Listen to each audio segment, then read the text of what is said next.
आप एक बार में हमारे सभी के कहने से आप सभी यहाँ लोग आए, सभी का धन्यवाद। सारे संगठन एक मंच पर आते हुए भाई का समर्थन करें, भाभी का समर्थन करें, उनके चुनाव में उनका प्रचार करें और उन्हें जिताने का काम हम लोग करें, ताकि जो आज की सत्ताधारी पार्टियां हैं वह किस तरीके से हमारे संगठनों का शोषण कर रही हैं, उन्हें उसका सबक मिले।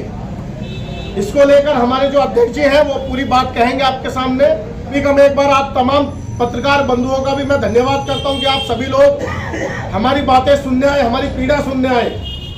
और मैं आप सभी से निवेदन करूंगा कि अपनी इन चीजों को अधिक से अधिक फैलाने की कोशिश कीजिए।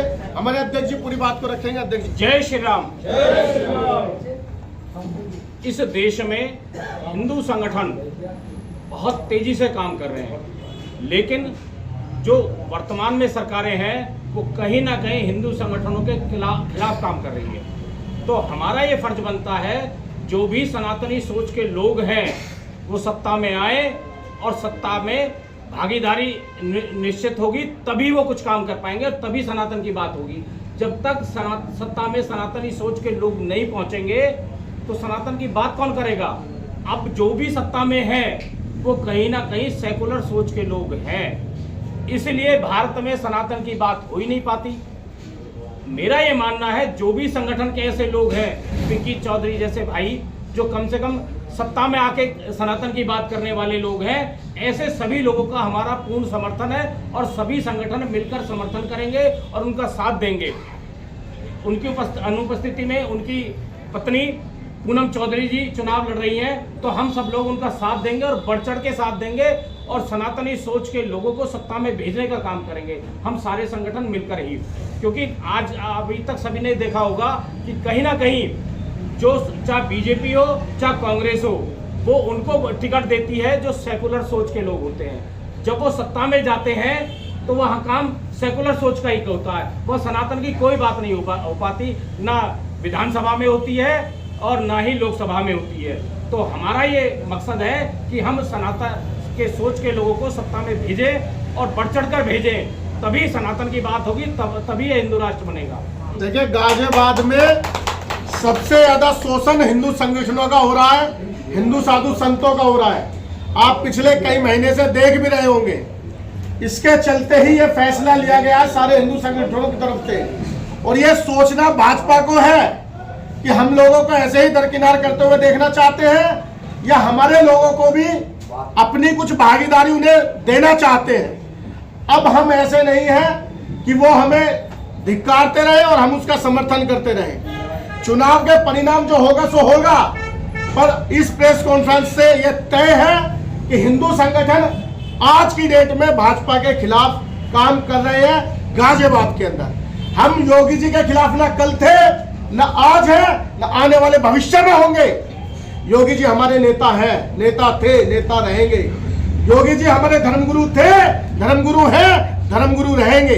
पर जो भाजपा के अन्य नेता हैं, जो भाजपा को अपने बाप की बकौती मानकर चल रहे हैं, ये प्रेस कॉन्फ्रेंस उनके लिए रखी गई है।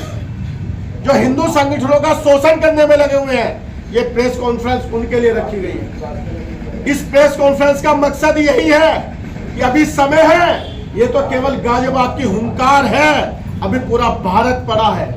अगर लगातार इसी तरीके का शोषण हर हिंदू संगठनों का चलता रहा, वो दिन दूर नहीं जब पूरे भारत से आवाज उठेगी और पूरे भारत में जो ये अपने बाप की बकौती भाजपा को मान के चल रहे नेता, उन लोगों को लात पड़ेंगी, खुले में लात लगेंगी, कार्यकर्ता बंधु मारेंगे, उन्हीं के लोग मारेंगे। ऐसा समय ना आए, इसलिए भाजपा के शीर्ष नेतृत्व को सोचना चाहिए कि हमारे साथ घट क्या रहा है। पिंकी भाई का कोई बहुत बड़ा आरोप नहीं था। अरे किसी में एक रैपट मार देना, किसी में एक लात मार देना, इतना बड़ा आरोप नहीं है कि उसे पिछले 2 महीने से 2.5 महीने से जेल के अंदर रखा गया। ये कोई बहुत बड़ा आरोप नहीं है। पर ये सब राजनीति के शिकार हम लोग होते रहे हैं, आगे ना हो हम राजनीति के शिकार, इसलिए एक कदम उठाया गया है सभी हिंदू संगठनों की तरफ से। अब सोचना भाजपा को है कि हमें लात मारकर भगाना है, हमारा शोषण करना है, या हमें हमारे सहयोग की उन्हें आवश्यकता है या नहीं है, वो उन्हें सोचना है। आज के गाजियाबाद के उपचुनाव जो ये हो रहा है विधानसभा चुनाव, इसमें हमारा पूरा बहुमत, यहाँ 14, 15, 18 संगठन है इस समय, वो सभी के सभी पूर्ण रूप से समर्थन दे रहे हैं अपने भाई पिंकी चौधरी जी का, पूनम चौधरी जी का, और पूरे सहयोग के साथ तन मन धन हर तरीके से हम अपने इस चुनाव में प्रचार करेंगे, पूरा सहयोग दें। हमने कांग्रेस का समय भी देखा, हमने सपा का समय भी देखा, हमने बसपा का समय भी देखा, हम ये समय भी देख रहे हैं। जो शोषण हुआ है उसके लिए सत्ता में रहते हुए, सत्ता के बाहर रहते हुए आप काम तो कर रहे हैं, लेकिन अब आगे का क्या विचार है? सभी आप एकजुट हो रहे हैं, तो क्या विचार है आपका? इसमें दरअसल क्या है भाई जी, जो बीजेपी है ये हिंदुओं की बात तो करती है लेकिन हिंदुओं के काम नहीं करते, और हिंदुओं का सबसे ज्यादा शोषण भी यही करते हैं। क्योंकि हिंदुओं के टाइम में बीजेपी की सरकार में सबसे ज्यादा हिंदू ही मर रहे हैं। बंगाल देख लीजिए आप, मणिपुर देख लीजिए, तो ये भी सोचना पड़ेगा। जब हिंदुओं का शोषण का कारण ही यही है कि यदि सरकार कहीं ना कहीं हिंदू के हित में काम करेगा तो हिंदुओं का शोषण बंद हो जाएगा। 2014 में से कमलेश तिवारी को 17 गनर मिले हुए थे, आज के डेट में भाभी को सिर्फ 1 गनर दे रखा है टाइम पास के लिए, वो भी यहाँ। तो ये होता है हिंदुओं के साथ। देखिए सत्ता जिसे गेट प्लस मिलनी है उपाय नहीं देंगे। आज के दिन पिंकी भैया चुनाव लड़ने की जैसी घोषणा करी, लगा के जेल में बंद करके क्यों कर दिया भाई? पिंकी भैया ने क्या ऐसा गुनाह कर दिया? आप देखो जेल में क्या कर दिया, तुमने क्या कर दिया बांग्लादेश के लिए? कोई बोलकर दिखाया यहाँ पर बांग्लादेश में हिंदुओं पे अत्याचार हुए, उस अगले आदमी ने आवाज उठाई, अगले दिन से ही बंद हो गया था ड्रामा। जब तक हम सनातन धर्मियों के अंदर ये भावना नहीं उत्पन्न होगी कि बंगाल का अगर हिंदू प्रताड़ित हो रहा है, और पंजाब का प्रताड़ित हो रहा है, या चाहे वो हिमाचल का हो रहा है, चाहे वो केरल का हो रहा है, वो प्रत्येक हिंदू हमारा है। जब तक हमारे अंदर ये ऐसी भावना उत्पन्न नहीं होगी, हम प्रताड़ित होते रहेंगे। स्वयंवाद, संगठनवाद, जातिवाद और क्षेत्रवाद, ये हमारे लिए अभिशाप है। जब तक संगठनवाद और स्वयंवाद जब तक हम नहीं खत्म करेंगे, हम ऐसे ही प्रताड़ित होते रहेंगे। देश के मूर्ख नेताओं के कारण हिंदू शोषित है। क्यों शोषित है? आप पाकिस्तान के बॉर्डर पे जाइए, सीधी गोली लगेगी या फिर आप जेल में भेज दिए जाओगे जिंदगी भर। लेकिन हमारे देश के मूर्ख नेता यहाँ अवैध रोहिंग्या और बांग्लादेशियों को पाल रहे हैं। वो आने वाले वो लोग वो हैं जो अपने देश के सगे नहीं हो सके, वो भारत के सगे क्या होंगे? इन नेताओं को भी मारेंगे और उसके बाद आप जनता को भी मारेंगे। लेकिन ये उन्हें पालने का काम कर रहे हैं, उन्हें भोजन, पानी, रहने सारी सुविधाएं दे रहे हैं। अरे भाई वो अवैध बांग्लादेशी है, अवैध घुसपैठिए हैं। ऐसे लोगों को इस देश से बाहर निकालने की जरूरत है, लेकिन निकाला नहीं जा रहा उन्हें। जी दरअसल होता क्या है, चोला पहन के रोहिंग्या और बांग्लादेशी लोगों के घरों में जहाँ मांगने जाते हैं, इनकी पहचान होनी चाहिए और पहचान होगी और इनको जेल भेजना चाहिए। ऐसे लोग हमारे सनातन धर्म को कहीं ना कहीं बदनाम कर रहे हैं कि उनकी पहचान करके और वहाँ लूटपाट का काम करना शुरू करते हैं और किसी न किसी की हत्या भी कर देते हैं ये लोग। इन लोगों से सावधान रहने की जरूरत है। क्या आपके सारे मित्र आपकी जाति के हैं? नहीं है। हम सबके मित्र हैं क्या अपनी जाति के हैं? नहीं है। इसका मतलब हम व्यक्तिगत रूप से जातिवाद नहीं मानते। और दूसरा मैं बता दूं, जब हमारे घर में कोई प्रोग्राम होता है, समारोह होता है, शादी होती है, तो एक जाति के लोग कभी शामिल नहीं होते। जिससे विचार मिल गया वो शामिल होगा, जो अपने रिश्तेदार है, भाई है, पड़ोसी है, मित्र है, वो सब शामिल होते हैं। यानी कि हम सामूहिक रूप से जातिवाद नहीं मानते। जाति कब होती है? जब हमें बेटी का विवाह करना हो। आज ये जो उपचुनाव हो रहा है, ये चुनाव अगर हम जीतते हैं तो योगी आदित्यनाथ मुख्यमंत्री बने रहेंगे, भाजपा का कोई नुकसान नहीं होना। देश के प्रधानमंत्री माननीय नरेंद्र मोदी प्रधानमंत्री बने रहेंगे, देश को कोई नुकसान नहीं होना। लेकिन क्षेत्र की जनता इस बात के लिए एश्योर हो सकती है, इस बात के लिए निश्चिंत हो सकती है कि किसी हिंदू के ऊपर अत्याचार होगा तो उनकी आवाज उठाने के लिए जो एक अकेला आपका बेटा, आपका भाई पिंकी चौधरी सड़कों पर लड़ता है, उसे एक ऐसा मंच मिल जाएगा जहां उसके ऊपर बात बात पर हेट स्पीच के मुकदमे दर्ज नहीं होंगे, उसके ऊपर झूठे सच्चे मुकदमे दर्ज नहीं किए जाएंगे और कहीं भी पुलिस उसे डिटेन नहीं कर लेगी। आज दिल्ली एनसीआर में 200 किलोमीटर के अंदर कहीं भी हिंदू के ऊपर अत्याचार होता है, पिंकी चौधरी ये कहता है मैं वहां पहुंच रहा हूं, घर के बाहर पुलिस बैठ जाती है। संकेत कटारा के घर के बाहर पुलिस बैठ जाती है। अमित प्रजापति को उठाकर जिप्सी में बिठा लेते हैं। सरवन चंदेल जहां खड़ा है वहीं उसे सीज कर देते हैं। ये जो पूरी टीम है, ये जो देवतुल्य हमारे साथी हैं, जो पिछले 60 दिनों से अपने घर नहीं गए, जो लगातार इस चुनाव प्रचार में लगे हुए हैं, उसका परिणाम क्षेत्र की जनता को देना चाहिए। एसेंशियल नीड है, जो गली है, पानी है, पेड़ है, वृक्षारोपण है, पार्क है, या फिर ग्रीन बेल्ट का वो है, या स्कूल को लेके कोई समस्या है, या कोई विधवा पेंशन है, या राशन कार्ड नहीं बना, ओवरऑल जो भी समस्या है हम जो काम करेंगे आगे आने वाले 10 साल तक भी जो काम एक बार कर देंगे दूसरी बार उसकी आवश्यकता नहीं पड़ेगी। मुस्लिम लोगों की वोट चाहिए आपको? नहीं, मुस्लिम लोगों की हमें वोट नहीं चाहिए, लेकिन उस मुस्लिम की चाहिए जो इसकी संविधान में आस्था है, जो पूज्य मातृभूमि को अपनी मातृभूमि मानता है, इस मातृभूमि के प्रति जिसकी आस्था है उसका वोट हमें चाहिए। जो ये मानता है कि ये देश मेरा है, जो ये कहता है कि फिलिस्तीन जिंदाबाद, हमें उसका वोट नहीं चाहिए। बीजेपी को डर था कि पिंकी भैया अगर चुनाव लड़ते, पिंकी भैया का फेस रहता है भाभी जी का ना रह के, जिसकी वजह से पिंकी भैया बाहर नहीं आ पा रहे। चुनाव ना तो पहली बार हो रहे हैं ना अंतिम बार हो रहे हैं, और हमारा उद्देश्य चुनाव जीतकर अपनी संपत्ति को बढ़ाना नहीं है। हमारा उद्देश्य इस पूज्य मातृभूमि को बचाना है, अपने लोगों को बचाना है, और इस बात के लिए अपना सर्वस्व भी निछावर करना पड़ेगा। तो हमें किंचित मात्र की चिंता भी नहीं है इस बात को लेकर। बीजेपी घबरा रही है तो बीजेपी अपना कैंडिडेट ऐसा उतारे जो क्षेत्र में काम कर रहा हो, बताए। और ये तो रण है, ये तो चुनावी प्रक्रिया, लोकतंत्र है, इसमें तो कोई भी भाग ले सकता है। इसमें तो राशिद इंजीनियर ने भाग लिया, जेल में बंद था। इसमें तो अमृतपाल ने भाग लिया, जेल में बंद था। इसमें तो कुख्यात अपराधी हैं जो जेल में बंद है, वो चुनाव लड़ रहे हैं। हम तो हिंदुओं के लिए लड़ रहे हैं, हिंदुओं के लिए लड़ना अगर अपराध है तो हम अपराधी हैं। आप जो साथी बच्चे उन्हें भी जेल में डाल दो, हमें कोई आपत्ति नहीं है, लेकिन हिंदुओं के अधिकारों के लिए हम लड़ते रहेंगे। मेरा सवाल ये है, पिंकी भैया पे इतनी बड़ी धाराएं नहीं लगी हुई है, उसके बावजूद भी पिंकी भैया को जमानत क्यों नहीं मिल रही है? राजनीति के शिकार हैं हम पूरी तरह से। एक छोटी सी बात, एक पूरी लिस्ट है हमारे पास, गाजियाबाद में कहाँ होंगे मुसलमान रह रहे हैं, पुलिस जानती है, प्रशासन जानता है, डिपार्टमेंट जानता है। जिस डिपार्टमेंट की जमीन पर उन्होंने कब्जा किया हुआ है वो डिपार्टमेंट जानता है ये कौन लोग हैं, कहाँ से आए हैं। उनके कागजों की जांच नहीं कर रहा है। ये काम पिंकी चौधरी का नहीं है, ये संकेत कटारा का नहीं है, ये अमित प्रजापति का नहीं है, लेकिन मरता क्या ना करता। कौन चाहेगा कि उसके बच्चे का अपहरण हो जाए? कौन चाहेगा उसके घर से स्कूटर, मोटरसाइकिल जो बाहर खड़ी है वो चोरी हो जाए? कौन चाहेगा कि उसके क्षेत्र में नशा बिके, नीले कैप्सूल की लत बच्चों को लगा दी जाए, ड्रग्स गांजे की लत बच्चों को लगा दी जाए? ये सब काम ये कर रहे हैं घुसपैठिए, और घुसपैठियों के खिलाफ पिंकी चौधरी ने आवाज उठाई है। ये आवाज उठाना अपराध है तो आप रखो जेल में। देश में कानून है, लोकतंत्र, संविधान, हम बेल करा लेंगे।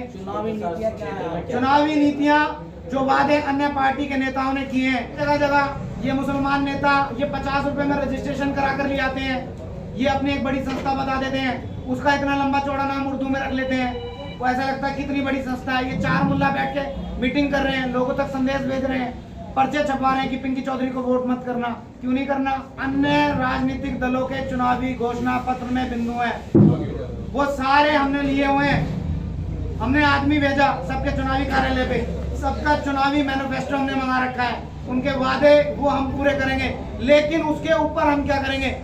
किसी भी बहन बेटी को स्कूल जाते समय कोई तकलीफ होगी, उसकी 100% सुरक्षा की जिम्मेदारी हमारी है। एक परिवार गाजियाबाद का ऐसा नहीं होगा जो भूखा सो जाएगा, एक परिवार ऐसा नहीं होगा जिससे कोई मुल्ला मौलवी सता देगा, कोई एक ऐसा परिवार नहीं होगा जो इनके षड्यंत्रों का शिकार हो जाएगा। हम सोशल सिक्योरिटी की जिम्मेदारी ले रहे हैं, हम सामाजिक सुरक्षा की जिम्मेदारी ले रहे हैं। हम हैं, जब तक इस बात की जिम्मेदारी ले रहे हैं किसी गरीब की बहन बेटी बिना ब्याहे नहीं रह जाएगी। हम इस बात की जिम्मेदारी ले रहे हैं पूरे गाजियाबाद में जो सबसे अमीर व्यक्ति है, उस अमीर व्यक्ति का बच्चा जिस स्कूल में पढ़ेगा उसी स्कूल में रिक्शे वाले के बच्चों को पढ़ाएंगे। इस बात की जिम्मेदारी ले रहे हैं। हम इस बात की जिम्मेदारी ले रहे हैं कि हमारे क्षेत्र में एक व्यक्ति ऐसा नहीं होगा जो धन के अभाव में, इलाज के अभाव में अस्पताल में दम तोड़ दे। हम जिम्मेदारी ले रहे हैं, वो कहीं भी इलाज कराएगा उसकी भरपाई हम करेंगे। सर, एक सीट हिंदू अगर जीतते हैं तो एक सीट हिंदू रक्षा दल पे आएगी, उसमें भी आप इतनी बड़ी जिम्मेदारी ले कैसे कर पाएंगे? केवल हिंदू रक्षा दल पर नहीं आएगी, सारे हिंदू संगठनों पर आएगी। यहाँ बैठे हुए 18-20 संगठन जितने भी हैं वो पूरी सीट सभी हिंदू संगठनों के हिस्से में आएगी। क्षेत्र में कैसे काम करेंगे आप? सारे संगठनों के जिलाध्यक्ष सभी जिलों में होते हैं और सब मिलकर काम करेंगे, सब मिलकर साथ देंगे। जिन लोगों के लिए हमने काम किया वो लोग जानते हैं, इस बात से वो भली भांति परिचित हैं। कोई भी व्यक्ति अगर कार्यालय हिंदू रक्षा दल HRD के कार्यालय तक आया, अपनी समस्या तक लेकर आया, आंखों में आंसू भरकर आया, उसके चेहरे पर मुस्कान रही है। अभी मुस्लिम पक्ष के द्वारा, मुस्लिम धर्मगुरुओं के द्वारा जगह जगह ये रूमर फैलाया जा रहा है कि पिंकी चौधरी को किसी भी रूप में जीतने नहीं देना है, क्योंकि पिंकी चौधरी जैसे कि जेल में है, और उनकी धर्मपत्नी जितनी ताकत से चुनाव लड़ रही है, तो उनको एक डर सता रहा है कि कहीं ना कहीं पिंकी चौधरी आएगा तो अवैध रूप से जितनी दुकानें खाली होंगी, अवैध रूप से जो कब्जे हैं ये भी हटेंगे, क्योंकि ये प्राथमिकता केवल हिंदुओं के लिए हम लड़ाई लड़ रहे हैं। नाली खड़ंजा हमारी प्राथमिकता है, पर वो हम एसेंशियल नीड की तरह पूरी करेंगे। तो उन्होंने मीटिंग करके कहा है कि चाहे जो सत्ता में पार्टी है उसे जिताने का काम करो, केवल पिंकी चौधरी नहीं आना चाहिए। यानी कि उनका बिल्कुल साफ है मकसद, चाहे कोई सत्ता में आए, चाहे भाजपा भी सत्ता में आ जाए, उन्हें उससे भी डर नहीं लग रहा है। उन्हें पिंकी भाई का डर सता रहा है। पिंकी चौधरी नहीं आना चाहिए, इसके लिए उनकी जगह जगह मीटिंग हो रही है और जगह जगह उनके तमाम तरह के प्रयास किए जा रहे हैं। भाजपा लगातार दावे कर रही है कि हम जीते पड़े, उसके लिए क्या कहना चाहेंगे? जनता बताएगी। भी कर सकता है कि सभी को अधिकार है। अपना मुकाबला किससे मानते हैं? हमारा मुकाबला मुल्ला से है। वो मुल्ला जिसने क्षेत्र की जनता जिससे त्रस्त है, जिसके अत्याचारों से त्रस्त है क्षेत्र की जनता। और हम बता दें 100 दिन से, लगभग 100 दिन से पिंकी चौधरी कारावास में, पूज्य भाभी पैरों में छाले हैं, उसके बाद लगातार प्रचार पे छोटे छोटे बच्चे हैं। हम ये बात ये दर्शाने के लिए पर्याप्त है कि हम कमजोर नहीं है। घर का मुखिया जेल में, संगठन का मुखिया जेल में, उसके बाद भी पूरा परिवार, पूरा संगठन गाजियाबाद की सड़कों पर है। मुझे पता लग रहा है कि हमारे यहाँ की जो जितनी भी जनता है वो कितनी परेशान है। इन्होंने काम तो कुछ किया नहीं है और बैठे लोग फिर मोदी जी के चेहरे पे इन्होंने वोट ली है, लेकिन मैं करके दिखाऊंगी। मैंने तो कहा मेरा चुनाव चिन्ह है पानी की टंकी, इसे इतनी भर दो कि मैं अपने हिंदू भाइयों को जो है मजबूत बना सकूं। इतने संगठन ने आपको समर्थन किया है, उधर पानी की व्यवस्था नहीं कर सकते? बिजली, पानी, खड़ंजे, ये तो बहुत मतलब ऐसी चीज है कि हर आदमी को रोज की मदद की जरूरत है। उसमें तो खड़े उतर जाओ भाई। इधर की जनता का जो दुख है वो मेरा है और उन्हें मैं जवाब वोट से मेरी कलम मजबूत बनेगी, उस कलम की ताकत से दूंगी। हर व्यक्ति का शुरुआत में नया अनुभव ही होता है, धीरे धीरे अनुभव आता है, उसमें कोई नई बात नहीं है। की जनता से विश्वास है कि मुझे पूर्णतः बहुमत में लाएंगे और आशीर्वाद मिलेगा। डोर टू डोर आप कैंपिंग कर रहे हैं, तो कैसा समर्थन आपको मिल रहा है? पूरा ताकत के साथ आशीर्वाद मिल रहा है। मैं बहुत मतलब ये चाहती हूँ कुछ करके दिखाऊं, कह के नहीं करके दिखाऊं। हिंदू संगठनों की जो दुर्गति हो रही है ये हमारी चापलूसी के कारण हो रही है।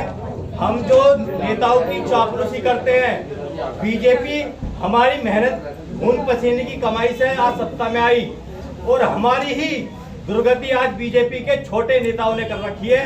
वे सिर्फ दलाली करते हैं, धर्म के नाम पर वोट मांग के दलाली करते हैं और किसी भी हिंदू की ना आज कोई सुनवाई है और ना ही हिंदुओं की आज मुसलमानों के बीच में जो दुर्गति है उस पर सुनवाई है कुछ। तो मैं हिंदुओं से, जितने भी विधानसभा में हिंदू आ रहे हैं, उनसे एक बात रखना चाहता हूं कि ऑप्शन पैदा करो, सिर्फ बीजेपी के पीछे पागल मत हो। अपने ऐसा भी आदमी चुनो अपने लिए जो तुम्हारे लिए गली गली में जो लड़ता है। पिंकी चौधरी गाजियाबाद की गली गली में लड़ता है, हर हिंदू के लिए लड़ता है। हिंदुओं वो चीज भी पैदा करो जो तुम्हारे लिए हमेशा खड़ी रहे लड़ने के लिए। आज अगर हमें कोई बात हो जाए हमारे साथ, कोई भी बीजेपी का नेता हमारी सुनेगा नहीं और सपा और कांग्रेस से तो हमारा लेना देना क्या है, वो तो मुसलमानों के साथ खुल के है। मैं कभी भी जेल गया या मैं कभी भी थाने में गया तो मुझे भैया पिंकी चौधरी नहीं छुड़ाया, मेरा साथ दिया। तो मेरा हिंदुओं से यही विनती है कि पिंकी चौधरी के संघर्ष को याद करके उन्हें वोटों से जितवाए, उन्हें जेल से बाहर निकालने में मदद करे। हर हर महादेव। इसमें 36 बिरादरियों को साथ लेके चल रहे हैं सब। अमित वाल्मीकि जी हैं रॉयल वाल्मीकि आर्मी से, हमारे भैया, इनका पूरा समर्थन हमें मिल रहा है। धर्मेंद्र नाथ जी हैं धामा, अच्छा, जनसंख्या नियंत्रण फाउंडेशन में धर्मेंद्र नाथ जी हैं, उनके बगल में विश्व हिंदू स्वाभिमान संघ से आलोक शर्मा जी हैं राष्ट्र स्वाभिमान दल से। कृष्णा त्यागी मैं स्वयं नवयुवा शक्ति संगठन चलाता हूं। महेश चौधरी जी हैं हिंदू युवा वाहिनी से। विजेंद्र जी हैं, ये भी हिंदू युवा वाहिनी से ही है। राजेश जी हैं, अनूप शर्मा जी हैं सामाजिक न्याय मंच। दिनेश त्यागी जी हिंदू युवा वाहिनी देवसेना से। राष्ट्रीय अध्यक्ष पवन जी हिंदू महासभा से। मैं दो शब्द कहना चाहूँगा। अखिल भारतीय हिंदू महासभा से राष्ट्रीय प्रभारी पवन गौतम, हम पूरे देश के अंदर शस्त्र और शास्त्र वितरण का अभियान चला रहे हैं ताकि पूरे देश में हमारा जो हिंदू वो मजबूत हो, है ना। शस्त्र और शास्त्र पूरे हिंदुस्तान में जिस भाई को तलवार चाहिए हो और वो हम उनको देंगे और वो अपनी से रक्षा करें, अपने परिवार की रक्षा करें। कभी ऐसा समय आता है तो वो शस्त्र हाथ में लेके अपने परिवार की हम सब रक्षा तो कर सके। ललित गुप्ता जी है मानव एकता परिषद से। जय श्री राम। गाजियाबाद के समस्त सनातनियों से कहना है कि भाई पिंकी चौधरी के साथ, भाभी जी के साथ तन मन धन से हम लोग पूर्णतया तैयार हैं और हम पूरा दावा करते हैं, जैसे और भी पार्टियां करती हैं, हम दावा कर रहे हैं कि हमारी जीत पक्की है, सुनिश्चित है, पानी की टंकी भर गई है और संपूर्ण विकास होगा गाजियाबाद का। और हिंदुओं अगर अपनी रक्षा चाहते हो तो भाई पिंकी चौधरी को लेके आइए, जिससे कि फिर हम गाजियाबाद के बाहर और भी ये मिसाल कायम कर सके कि हाँ हमने एक ऐसा जो है महानगर में किसी को चुना है। तो सभी लोग साथ में बोलेंगे, बोलो जय श्री राम। जय श्री राम। मोहित बजरंगी जी हैं, दासना देवी मंदिर का पूरा समर्थन से लेकर आए हैं। जय श्री राम। जय श्री राम। जय श्री राम। हिंदू के नाते हमें पिंकी भैया को वोट देना है और दिल से लेना और सबको बाहर निकल के आना है। हमारी हिंदू की कहीं सुनवाई नहीं है, चाहे बीजेपी आए, कांग्रेस आए या सपा और कांग्रेस से तो मतलब ही नहीं है। क्यों? योगी जी उत्तराखंड से ही है, योगी जी से कोई दिक्कत नहीं है। दिक्कत हमें उनसे है जो यहाँ के नेता है। उन नेताओं ने कुछ काम नहीं किया, मैं जानता हूँ। तो आप सभी से मेरी हाथ जोड़ के विनती है कि आओ और पिंकी भैया के हाथ मजबूत करो और साथ में एक बार सभी हम हिंदू जितने भी हैं, कि चाहे मोदी हो या यूपी में अपनी योगी जी है, उनको पता लगना चाहिए हम हिंदू क्या है। आज हम हिंदू वो कहते हैं ना बटे हैं, तो उनको दिखा दो हम बटे नहीं, हम अब बटेंगे नहीं, हम एक हैं। और जाति से उठ के मैं हर की छतरी हूँ, ये पंडित है, मैं कई बार कहता हूँ हिंदू बटे हुए हैं और हमारे इतने संगठन है, तो हमें इन चीजों से उठ के काम करना है और दिखाना है कि हम हिंदू हैं। फिर मजा नहीं आएगा। जय श्री राम। जय श्री राम। जय श्री राम। नमस्कार। परवीन चौधरी जी हैं हिंदू रक्षा सेना से, वो भी आए नहीं, ऑन द वे हैं, थोड़ा लेट हो गए ट्रैफिक जाम में। रजत चौधरी जी हैं जाट महासभा से। हिंदू जागरण मंच से लता पांडे जी भी हमारे। और सबसे बड़ी बात, हिंदू जागरण मंच आरएसएस की एक शाखा है। अगर उनका भी समर्थन हमें भरपूर तरीके से मिल रहा है तो आप समझ जाइए कि हिंदू संगठन कितने प्रताड़ित हो गए हैं और वो अपने लिए क्या कदम उठाना चाहते हैं और क्या कदम क्या भाजपा को आवश्यकता है। धन्यवाद भाई। विजय भव। हो गया भैया का बहुत बहुत धन्यवाद। आपने हमारी बात सुनी, बहुत अच्छे ढंग से सभी लोगों ने अपनी बात भी रखी और आपके माध्यम से सभी लोगों तक बात पहुंच पाएगी। आपका बहुत बहुत धन्यवाद और सभी से मेरा निवेदन है, सभी लोग प्रसाद ग्रहण करके जाइए।